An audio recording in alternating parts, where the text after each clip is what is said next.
ನೋಡಿ, ನಿಮಗೆಲ್ಲ ಗೊತ್ತಿದೆ ವೀಕ್ಷಕರೇ, ಭಾರತದಲ್ಲಿ ಹಸುವಿನ ಹಾಲಿಗೆ ಭಾರಿ ಪಾವಿತ್ರ್ಯತೆ ಇದೆ. ಹಸುವನ್ನ ಗೋಮಾತೆ ಅಂತ ನಾವು ಕರಿತೀವಿ. ಭಾರತದಲ್ಲಿ ಗೋಮಾತೆಯನ್ನ ಪೂಜಿಸ್ತೀವಿ ಅಗ್ರ ಸ್ಥಾನದಲ್ಲಿಟ್ಟು. ಹಸುವಿನ ಹಾಲಿಗೆ ದೇಶದಲ್ಲಿ ಶ್ರದ್ಧೆ, ಭಕ್ತಿ, ಗೌರವ ಎಲ್ಲವೂ ಇದೆ. ದೇವರ ನೈವೇದ್ಯಕ್ಕೆ ಶುದ್ಧ ಹಸುವಿನ ಹಾಲೇ ಬೇಕು. ನಾವು ಈಗ ಶ್ರಾವಣ ಮಾಸ ಬೇರೆ ಬರ್ತಾ ಇದೆ. ಈಶ್ವರನಿಗೆ ಕ್ಷೀರಾಭಿಷೇಕವನ್ನ ಮಾಡೋದಕ್ಕೆ ಬಳಸುವಂತದ್ದು ಗೋಮಾತೆಯ ಹಾಲು. ಇಂಥ ಪವಿತ್ರವಾಗಿರುವಂತಹ ಹಾಲು ಈ ರೀತಿ ನಾನ್ ವೆಜ್ ಹಾಲಿನಿಂದ ಕೂಡಿದೆ. ಅಮೆರಿಕದಿಂದ ಬರುವಂತಹ ಹಾಲು ಮಾಂಸಾಹಾರ ಸೇವನೆ, ಹಸುವಿಂದ ಬರುವಂತಹ ಹಾಲು ಅಂತ ಗೊತ್ತಾಗ್ಬಿಟ್ರೆ ನಮಗೆ ಹೆಂಗಾಗ್ಬೇಡ. ಹಸುವಿನ ಹಾಲಿನ ಜೊತೆಗೆ ಧಾರ್ಮಿಕ ಸಾಂಸ್ಕೃತಿಕ ನಂಬಿಕೆ ಇದೆ ನಮಗೆ. ಹೀಗಾಗಿ ನಾನ್ ವೆಜ್ ಹಸುಗಳು ನಮ್ಮ ದೇಶಕ್ಕೆ ಬೇಡವೇ ಬೇಡ ಅಂತ ಮೋದಿ ಪಟ್ಟು ಹಿಡಿದು ಕುಳಿತಿದ್ದಾರೆ. ನಾನ್ ವೆಜ್ ಹಾಲು, ನಾನ್ ವೆಜ್ ಹಸು, ನಿಮ್ಗೆ ಹೇಳ್ತಾ ಇದ್ದೆ. ನಾನ್ ವೆಜ್ ಹಾಲು ಅಂತಂದ್ರೆ ಈ ಕಾನ್ಸೆಪ್ಟ್ ನಿಮಗೆ ಅರ್ಥ ಮಾಡಿಸ್ತಾ ಇದ್ದೆ ನಾನು. ನಮ್ಮಲ್ಲಿ ಹೇಗಿದೆ, ಹಸುಗಳು ಸ್ವಚ್ಛಂದವಾಗಿರುವಂತಹ ಹಸಿರು ಹುಲ್ಲನ್ನ ಮೇದು ಬರ್ತವೆ. ಗುಡ್ಡಗಾಡಿಗಳಿಗೆ ಹೋಗಿರುತ್ತೆ, ಅರಣ್ಯ ಪ್ರದೇಶಗಳಿಗೆ ಹೋಗುತ್ತೆ, ಸಾಕಷ್ಟು ವನಸ್ಪತಿಗಳನ್ನ ತಿಂದು ಮಾಲೀಕನಿಗೆ ಹಾಲು ಕೊಡುತ್ತೆ. ಆದರೆ ಅಮೆರಿಕದಲ್ಲಿ ಹಿಂಗಿಲ್ಲ. ಜಿಲಾಟಿನ್, ಟ್ಯಾಲೋ ಅನ್ನುವಂತ ಪದಾರ್ಥವನ್ನ ಕೊಡ್ತಾರಂತೆ. ಇವು ಮಾಂಸದಿಂದ ತಯಾರಿಸಿದಂತ ಪದಾರ್ಥ. ಅಲ್ಲಿ ಫಾರ್ಮ್ ಹೌಸ್ಗಳಲ್ಲಿ ಈ ಹಸುಗಳಿಗೆ ಒಣ ಹುಲ್ಲು, ಮೇವು ಕೊಡೋದರ ಜೊತೆಗೆ ಈ ರೀತಿ ಮಾಂಸಾಹಾರವನ್ನು ಕೂಡ ಕೊಡ್ತಾರಂತೆ ಹಸುಗಳಿಗೆ. ಈ ರೀತಿ ಕೊಡೋದ್ರಿಂದ ಹೆಚ್ಚು ಹಾಲು ಬರುತ್ತೆ, ಪ್ರೋಟೀನ್ ಬರುತ್ತೆ ಅನ್ನುವಂಥದ್ದು ಅಮೆರಿಕಾದವ್ರದ್ದು. ಅಂಥದ್ದನ್ನ ನಮಗೆ ಕಳಿಸ್ತೀವಿ ಅಂತ. ನೋಡಿ, ನಿಮಗೆಲ್ಲ ಗೊತ್ತಿದೆ ವೀಕ್ಷಕರೇ, ಭಾರತದಲ್ಲಿ ಹಸುವಿನ ಹಾಲಿಗೆ ಭಾರಿ ಪಾವಿತ್ರ್ಯತೆ ಇದೆ. ಹಸುವನ್ನ ಗೋಮಾತೆ ಅಂತ ನಾವು ಕರಿತೀವಿ. ಭಾರತದಲ್ಲಿ ಗೋಮಾತೆಯನ್ನ ಪೂಜಿಸ್ತೀವಿ ಅಗ್ರ ಸ್ಥಾನದಲ್ಲಿಟ್ಟು. ಹಸುವಿನ ಹಾಲಿಗೆ ದೇಶದಲ್ಲಿ ಶ್ರದ್ಧೆ, ಭಕ್ತಿ, ಗೌರವ ಎಲ್ಲವೂ ಇದೆ. ದೇವರ ನೈವೇದ್ಯಕ್ಕೆ ಶುದ್ಧ ಹಸುವಿನ ಹಾಲೇ ಬೇಕು. ನಾವು ಈಗ ಶ್ರಾವಣ ಮಾಸ ಬೇರೆ ಬರ್ತಾ ಇದೆ. ಈಶ್ವರನಿಗೆ ಕ್ಷೀರಾಭಿಷೇಕವನ್ನ ಮಾಡೋದಕ್ಕೆ ಬಳಸುವಂತದ್ದು ಗೋಮಾತೆಯ ಹಾಲು.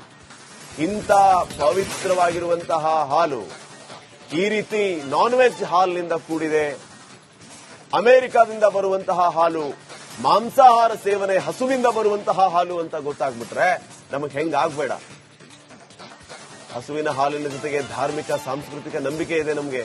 ಹೀಗಾಗಿ ನಾನ್ ವೆಜ್ ಹಸುಗಳು ನಮ್ಮ ದೇಶಕ್ಕೆ ಬೇಡವೇ ಬೇಡ ಅಂತ ಮೋದಿ ಪಟ್ಟು ಹಿಡಿದು ಕುಳಿತಿದ್ದಾರೆ.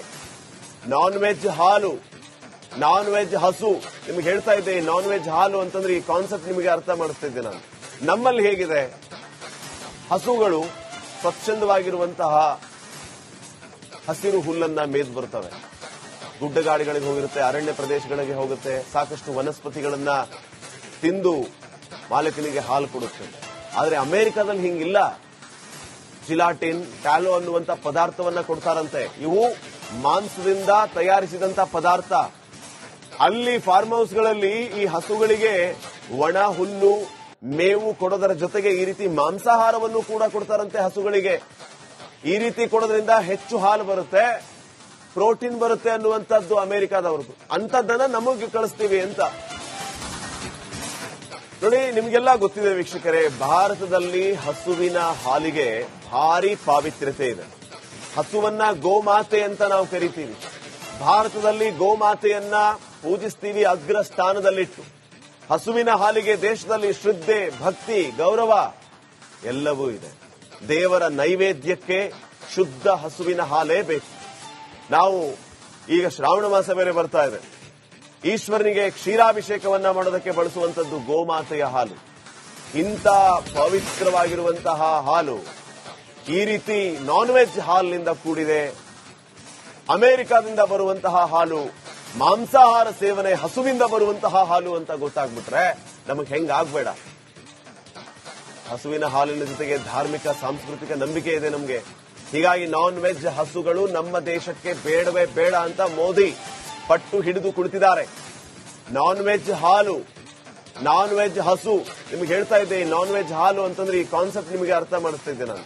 ನಮ್ಮಲ್ಲಿ ಹೇಗಿದೆ, ಹಸುಗಳು ಸ್ವಚ್ಛಂದವಾಗಿರುವಂತಹ ಹಸಿರು ಹುಲ್ಲನ್ನ ಮೇದು ಬರ್ತವೆ.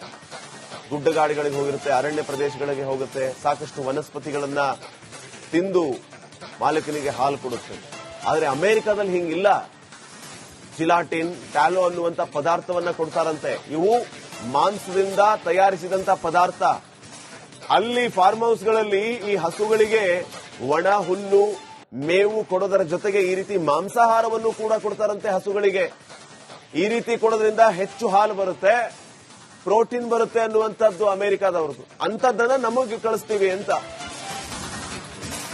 ನೋಡಿ. ನಿಮ್ಗೆಲ್ಲ ಗೊತ್ತಿದೆ ವೀಕ್ಷಕರೇ, ಭಾರತದಲ್ಲಿ ಹಸುವಿನ ಹಾಲಿಗೆ ಭಾರಿ ಪಾವಿತ್ರ್ಯತೆ ಇದೆ. ಹಸುವನ್ನ ಗೋಮಾತೆ ಅಂತ ನಾವು ಕರಿತೀವಿ. ಭಾರತದಲ್ಲಿ ಗೋಮಾತೆಯನ್ನ ಪೂಜಿಸ್ತೀವಿ ಅಗ್ರ ಸ್ಥಾನದಲ್ಲಿಟ್ಟು. ಹಸುವಿನ ಹಾಲಿಗೆ ದೇಶದಲ್ಲಿ ಶ್ರದ್ಧೆ, ಭಕ್ತಿ, ಗೌರವ ಎಲ್ಲವೂ ಇದೆ. ದೇವರ ನೈವೇದ್ಯಕ್ಕೆ ಶುದ್ಧ ಹಸುವಿನ ಹಾಲೇ ಬೇಕು. ನಾವು ಈಗ ಶ್ರಾವಣ ಮಾಸ ಬೇರೆ ಬರ್ತಾ ಇದೆ. ಈಶ್ವರನಿಗೆ ಕ್ಷೀರಾಭಿಷೇಕವನ್ನ ಮಾಡೋದಕ್ಕೆ ಬಳಸುವಂತದ್ದು ಗೋಮಾತೆಯ ಹಾಲು. ಇಂಥ ಪವಿತ್ರವಾಗಿರುವಂತಹ ಹಾಲು ಈ ರೀತಿ ನಾನ್ ವೆಜ್ ಹಾಲಿನಿಂದ ಕೂಡಿದೆ. ಅಮೆರಿಕಾದಿಂದ ಬರುವಂತಹ ಹಾಲು ಮಾಂಸಾಹಾರ ಸೇವನೆ, ಹಸುವಿಂದ ಬರುವಂತಹ ಹಾಲು ಅಂತ ಗೊತ್ತಾಗ್ಬಿಟ್ರೆ ನಮಗೆ ಹೆಂಗಾಗ್ಬೇಡ. ಹಸುವಿನ ಹಾಲಿನ ಜೊತೆಗೆ ಧಾರ್ಮಿಕ, ಸಾಂಸ್ಕೃತಿಕ ನಂಬಿಕೆ ಇದೆ ನಮಗೆ. ಹೀಗಾಗಿ ನಾನ್ ವೆಜ್ ಹಸುಗಳು ನಮ್ಮ ದೇಶಕ್ಕೆ ಬೇಡವೇ ಬೇಡ ಅಂತ ಮೋದಿ ಪಟ್ಟು ಹಿಡಿದು ಕುಳಿತಿದ್ದಾರೆ. ನಾನ್ ವೆಜ್ ಹಾಲು, ನಾನ್ ವೆಜ್ ಹಸು. ನಿಮ್ಗೆ ಹೇಳ್ತಾ ಇದ್ದೆ, ನಾನ್ ವೆಜ್ ಹಾಲು ಅಂತಂದ್ರೆ ಈ ಕಾನ್ಸೆಪ್ಟ್ ನಿಮಗೆ ಅರ್ಥ ಮಾಡಿಸ್ತಾ ಇದ್ದೆ ನಾನು. ನಮ್ಮಲ್ಲಿ ಹೇಗಿದೆ, ಹಸುಗಳು ಸ್ವಚ್ಛಂದವಾಗಿರುವಂತಹ ಹಸಿರು ಹುಲ್ಲನ್ನ ಮೇದು ಬರ್ತವೆ. ಗುಡ್ಡಗಾಡಿಗಳಿಗೆ ಹೋಗಿರುತ್ತೆ, ಅರಣ್ಯ ಪ್ರದೇಶಗಳಿಗೆ ಹೋಗುತ್ತೆ, ಸಾಕಷ್ಟು ವನಸ್ಪತಿಗಳನ್ನ ತಿಂದು ಮಾಲೀಕನಿಗೆ ಹಾಲು ಕೊಡುತ್ತೆ. ಆದರೆ ಅಮೆರಿಕಾದಲ್ಲಿ ಹಿಂಗಿಲ್ಲ. ಜಿಲಾಟಿನ್, ಟ್ಯಾಲೋ ಅನ್ನುವಂತ ಪದಾರ್ಥವನ್ನ ಕೊಡ್ತಾರಂತೆ. ಇವು ಮಾಂಸದಿಂದ ತಯಾರಿಸಿದಂತ ಪದಾರ್ಥ. ಅಲ್ಲಿ ಫಾರ್ಮ್ ಹೌಸ್ಗಳಲ್ಲಿ ಈ ಹಸುಗಳಿಗೆ ಒಣ ಹುಲ್ಲು, ಮೇವು ಕೊಡೋದರ ಜೊತೆಗೆ ಈ ರೀತಿ ಮಾಂಸಾಹಾರವನ್ನು ಕೂಡ ಕೊಡ್ತಾರಂತೆ ಹಸುಗಳಿಗೆ. ಈ ರೀತಿ ಕೊಡೋದ್ರಿಂದ ಹೆಚ್ಚು ಹಾಲು ಬರುತ್ತೆ, ಪ್ರೋಟೀನ್ ಬರುತ್ತೆ ಅನ್ನುವಂಥದ್ದು ಅಮೆರಿಕಾದವ್ರದ್ದು. ಅಂತದ್ದನ್ನ ನಮಗೆ ಕಳಿಸ್ತೀವಿ ಅಂತ ನೋಡಿ. ನಿಮ್ಗೆಲ್ಲ ಗೊತ್ತಿದೆ ವೀಕ್ಷಕರೇ, ಭಾರತದಲ್ಲಿ ಹಸುವಿನ ಹಾಲಿಗೆ ಭಾರಿ ಪಾವಿತ್ರ್ಯತೆ ಇದೆ. ಹಸುವನ್ನ ಗೋಮಾತೆ ಅಂತ ನಾವು ಕರಿತೀವಿ. ಭಾರತದಲ್ಲಿ ಗೋಮಾತೆಯನ್ನ ಪೂಜಿಸ್ತೀವಿ ಅಗ್ರ ಸ್ಥಾನದಲ್ಲಿಟ್ಟು. ಹಸುವಿನ ಹಾಲಿಗೆ ದೇಶದಲ್ಲಿ ಶ್ರದ್ಧೆ, ಭಕ್ತಿ, ಗೌರವ ಎಲ್ಲವೂ ಇದೆ. ದೇವರ ನೈವೇದ್ಯಕ್ಕೆ ಶುದ್ಧ ಹಸುವಿನ ಹಾಲೇ ಬೇಕು. ನಾವು ಈಗ ಶ್ರಾವಣ ಮಾಸ ಬೇರೆ ಬರ್ತಾ ಇದೆ. ಈಶ್ವರನಿಗೆ ಕ್ಷೀರಾಭಿಷೇಕವನ್ನ ಮಾಡೋದಕ್ಕೆ ಬಳಸುವಂತದ್ದು ಗೋಮಾತೆಯ ಹಾಲು. ಇಂಥ ಪವಿತ್ರವಾಗಿರುವಂತಹ ಹಾಲು ಈ ರೀತಿ ನಾನ್ ವೆಜ್ ಹಾಲಿನಿಂದ ಕೂಡಿದೆ. ಅಮೆರಿಕಾದಿಂದ ಬರುವಂತಹ ಹಾಲು ಮಾಂಸಾಹಾರ ಸೇವನೆ, ಹಸುವಿಂದ ಬರುವಂತಹ ಹಾಲು ಅಂತ ಗೊತ್ತಾಗ್ಬಿಟ್ರೆ ನಮಗೆ ಹೆಂಗಾಗ್ಬೇಡ. ಹಸುವಿನ ಹಾಲಿನ ಜೊತೆಗೆ ಧಾರ್ಮಿಕ, ಸಾಂಸ್ಕೃತಿಕ ನಂಬಿಕೆ ಇದೆ ನಮಗೆ. ಹೀಗಾಗಿ ನಾನ್ ವೆಜ್ ಹಸುಗಳು ನಮ್ಮ ದೇಶಕ್ಕೆ ಬೇಡವೇ ಬೇಡ ಅಂತ ಮೋದಿ ಪಟ್ಟು ಹಿಡಿದು ಕುಳಿತಿದ್ದಾರೆ. ನಾನ್ ವೆಜ್ ಹಾಲು, ನಾನ್ ವೆಜ್ ಹಸು. ನಿಮ್ಗೆ ಹೇಳ್ತಾ ಇದ್ದೆ, ನಾನ್ ವೆಜ್ ಹಾಲು ಅಂತಂದ್ರೆ ಈ ಕಾನ್ಸೆಪ್ಟ್ ನಿಮಗೆ ಅರ್ಥ ಮಾಡಿಸ್ತಾ ಇದ್ದೆ ನಾನು. ನಮ್ಮಲ್ಲಿ ಹೇಗಿದೆ, ಹಸುಗಳು ಸ್ವಚ್ಛಂದವಾಗಿರುವಂತಹ ಹಸಿರು ಹುಲ್ಲನ್ನ ಮೇದು ಬರ್ತವೆ. ಗುಡ್ಡಗಾಡಿಗಳಿಗೆ ಹೋಗಿರುತ್ತೆ, ಅರಣ್ಯ ಪ್ರದೇಶಗಳಿಗೆ ಹೋಗುತ್ತೆ, ಸಾಕಷ್ಟು ವನಸ್ಪತಿಗಳನ್ನ ತಿಂದು ಮಾಲೀಕನಿಗೆ ಹಾಲು ಕೊಡುತ್ತೆ. ಆದರೆ ಅಮೆರಿಕಾದಲ್ಲಿ ಹಿಂಗಿಲ್ಲ. ಜಿಲಾಟಿನ್, ಟ್ಯಾಲೋ ಅನ್ನುವಂತ ಪದಾರ್ಥವನ್ನ ಕೊಡ್ತಾರಂತೆ. ಇವು ಮಾಂಸದಿಂದ ತಯಾರಿಸಿದಂತ ಪದಾರ್ಥ. ಅಲ್ಲಿ ಫಾರ್ಮ್ ಹೌಸ್ಗಳಲ್ಲಿ ಈ ಹಸುಗಳಿಗೆ ಒಣ ಹುಲ್ಲು, ಮೇವು ಕೊಡೋದರ ಜೊತೆಗೆ ಈ ರೀತಿ ಮಾಂಸಾಹಾರವನ್ನು ಕೂಡ ಕೊಡ್ತಾರಂತೆ ಹಸುಗಳಿಗೆ. ಈ ರೀತಿ ಕೊಡೋದ್ರಿಂದ ಹೆಚ್ಚು ಹಾಲು ಬರುತ್ತೆ, ಪ್ರೋಟೀನ್ ಬರುತ್ತೆ ಅನ್ನುವಂಥದ್ದು ಅಮೆರಿಕಾದವ್ರದ್ದು. ಅಂತದ್ದನ್ನ ನಮಗೆ ಕಳಿಸ್ತೀವಿ ಅಂತ